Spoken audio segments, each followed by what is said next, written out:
Phrases like à la mode and words like caprice, ennui, naïveté have been widely available in English since the later part of the 17th century. They mark out things it can't immediately express, while also creating for it new possibilities of expression.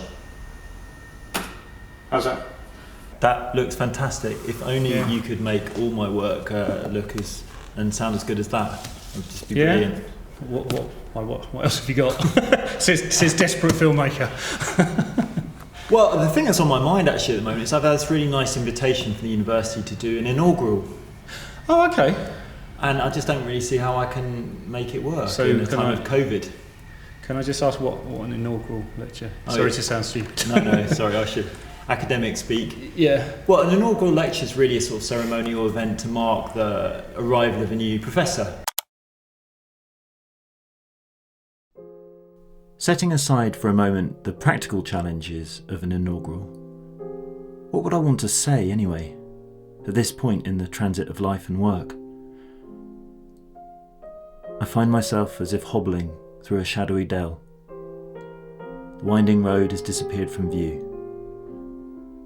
I follow instead, as we all must, the all too straight and narrow path of life in lockdown.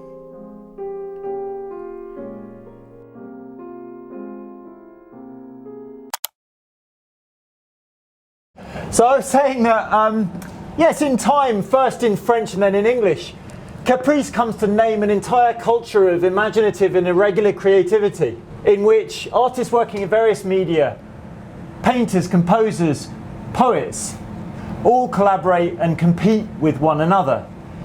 The late 17th century French dictionary maker Antoine Furetière, when he defines the word, says of Caprice that it's used of pieces of poetry, music and painting that succeed thanks to the power of wit, rather than through observance of the rules of art, and which have no settled name. The capricious line is a straight line, bent knowingly into a wavy line. The knowingness is all. Okay, great. Yeah, a bit of wind on that, but that should be okay. Brilliant. So I suppose what you're saying is, in order to know a caprice, you have to make a caprice.